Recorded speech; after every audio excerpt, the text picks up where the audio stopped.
Untuk kesekian kalinya, Lion Air mengecewakan penumpang.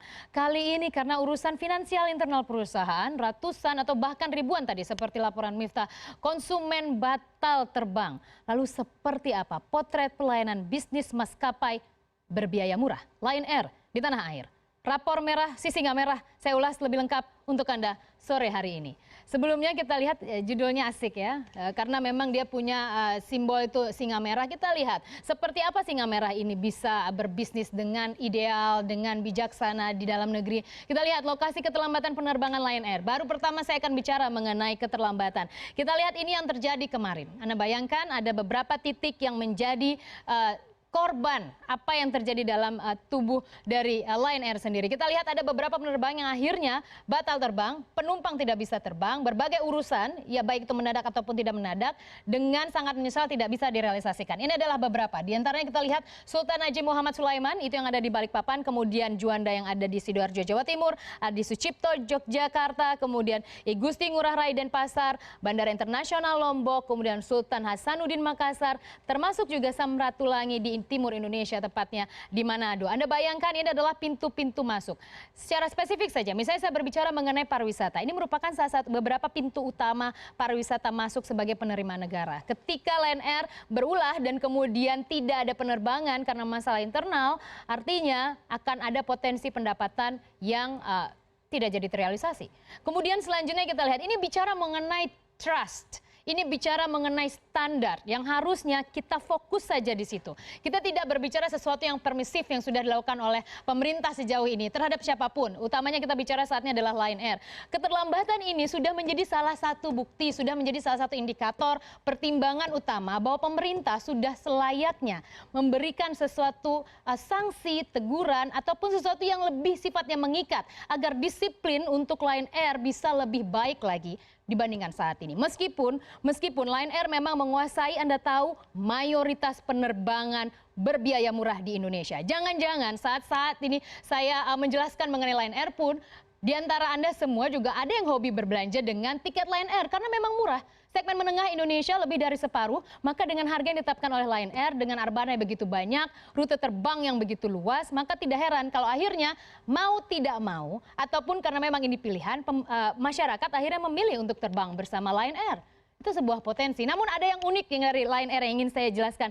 Anda mungkin masih ingat pada tanggal 18 20 hingga 20 Februari 2015, ini adalah yang paling saya catat. Mungkin di antara beberapa sejumlah keterlambatan ataupun delay yang dilakukan oleh Lion Air. Anda ingat saat ini Anda juga bisa googling, pada 18 hingga 19 Februari Lion Air tidak terbang dari Bandara Soekarno-Hatta. Ada puluhan penerbangan yang tidak bisa direalisasikan. Dan akhirnya imbas dari 18 hingga 19 tidak ada penerbangan, maka pada tanggal 20 mereka asli tidak ada penerbangan sama sekali. Pembatalan penerbangan. 3 hari beruntun tidak ada penerbangan dan uang konsumen sudah diterima. Anda tahu alasannya? Anda lihat gambar di sini, bertabrakan dengan burung. Jadi ada pesawat tabrakan dengan burung, kemudian tidak terbang hingga 3 hari berturut-turut. Yang buat saya penasaran, burungnya jenis apa? Sehingga pesawat yang terbuat dari besi dan baja bisa tidak terbang 3 hari beruntun dan merugikan konsumen. Ini alasan yang sebenarnya sangat remeh-temeh ya. Sebenarnya sesuatu yang membuat kita tertawa, tapi yang lebih lucunya kita membiarkan lucuan ini tetap ada. Selanjutnya, saya akan bahas mengenai selain alasan itu. Ini adalah beberapa rapor merah Lion Air oleh Kementerian Perhubungan. Dari Kementerian Perhubungan secara resmi kita lihat bahwa on time performance dari Lion Air sendiri dari skala 1 hingga 100, Lion Air pada tahun 2014, sejak tahun 2014-2015 hanya di level 76%. Ini buruk sekali. Ini buruk sekali dan ini menjadi salah satu catatan bagi pemerintah Indonesia, utamanya di Kementerian Perhubungan nanti. Dan tidak hanya itu, kita lihat penanganan keterlambatan. Jadi on time performance ini nanti akan berkaitan dengan delay. Akan menjadi hal yang sangat klasik. Ketika Anda ada di bandara, Anda bertemu dengan konsumen lain dan dia akan bilang, mudah-mudahan Lion Air kali ini tidak delay ya. Gitu. Jadi itu hal-hal yang sangat biasa. Dan kenapa? Karena wajar. Kajiannya juga menunjukkan 76% saja yang on time pemberangkatannya. belum hanya bicara masalah delay ataupun keterlambatan, ada penanganan lagi. Tidak sesuai standar ternyata. Jadi konsumen ada beberapa peraturan yang agak panjang nanti kalau saya agak ke sana, tapi ada beberapa peraturan pemerintah yang memang mengharuskan terlambat 3 sampai 6 jam, kemudian ada 12 hingga 24 jam. Itu beda-beda treatment untuk konsumennya. Dan di situ penanganan konsumennya juga tidak sesuai dengan standar. Ini catatan lain. Selanjutnya, skor Lion Air ini adalah sebuah skor yang memang dikeluarkan oleh Kementerian Perhubungan ketika itu. Ini adalah untuk November 2015 dan direalisasikan pada Desember 2015. Dan hingga 3 bulan kemudian, tepatnya hingga Februari 2016, Lion Air diberi sanksi untuk tidak boleh menambah jam terbang hingga 3 bulan kemudian. Tapi apakah itu sudah cukup?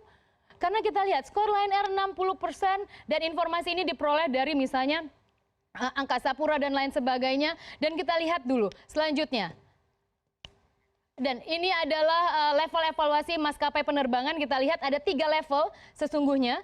Meskipun sangat blur sebenarnya. Pemerintah ada di level berapa?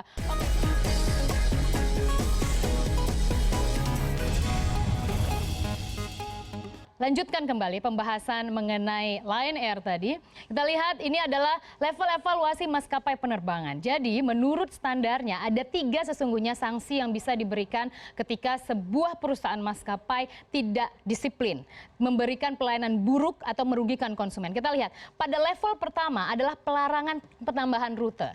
Ini bisa memberikan imbas memang ketika mereka misalnya ingin melakukan ekspansi rute ataupun ekspansi bisnis. Ini memang akan berpengaruh. Tapi ketika mereka tidak berencana melakukan ekspansi apapun, ya nggak ada gunanya juga diberi sanksi tambahan rute. Kan mereka juga tidak akan menambah rute. Kemudian selanjutnya adalah pengurangan rute. Nah ini menurut saya sanksi yang lebih serius ya. Ini serius. Anda bayangkan misalnya saat ini ada 500, kalau saya tidak salah 500-an apa 600-an rute ataupun penerbangan setiap hari dari Lion Air. Anda bayangkan ketika itu terjadi pengurangan, apa orientasinya? Mereka akan mengalami penurunan revenue ataupun juga pendapatan. Ketika pendapatan berkurang, pasti efeknya akan semakin kencang dan mereka pasti akan lebih berbenah, lebih gesit lagi supaya mereka tidak kehilangan revenue. Kemudian pada level ketiga adalah mencabut surat izin penerbangan ataupun SIUP. Dan ini memang kita lihat surat izin usaha penerbangan tepatnya SIUP ini. Ini ada kurang usaha sedikit ya kata-katanya. Dan kita lihat bahwa ternyata pemerintah terhadap Lion Air khususnya selalu saja di level 1. Saya juga heran kenapa pemerintah doyan sekali memberi sanksi di level 1. Kenapa tidak masuk ke level 2 misalnya? Sudah berulang-ulang tapi tetap saja di level 1. Apa gunanya ada level 2 dan 3? Jangan-jangan level 2 dan 3 hanya ada di atas kertas. Nggak boleh ya, nggak boleh seuzon. Tapi terlepas dari itu, pelarangan untuk Lion Air hanya selalu berada di level 1, yaitu pelarangan tambahan rute. Dan mereka pun sangat musiman. Ada 3 bulan, saat ini 6 bulan. Jadi memang kalau saya bisa bilang mungkin relatif baik sekali ya pemerintah Indonesia terhadap pebisnis. Selanjutnya Lion Air, nah ini yang menarik. Benci tapi rindu. Mengapa saya memberi judul ini? Karena memang faktanya Lion Air itu dibenci tapi juga dirindukan.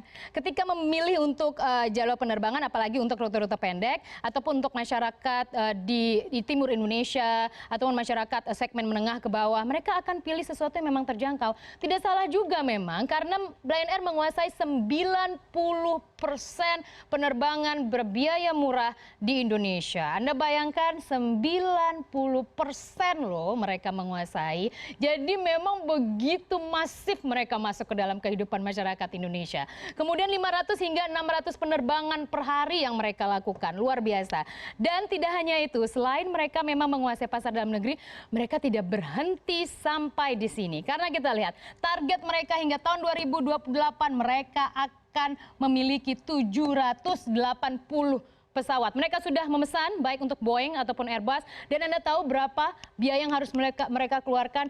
400-an triliun rupiah. Begitu serius mereka memangsa pasar Indonesia, mereka begitu optimistis. Kita akan tetap berbisnis jangka panjang kok di sini. Jadi apapun kesalahannya, just take it easy. Kita akan tetap jalan karena target kita harus terpenuhi hingga tahun 2028.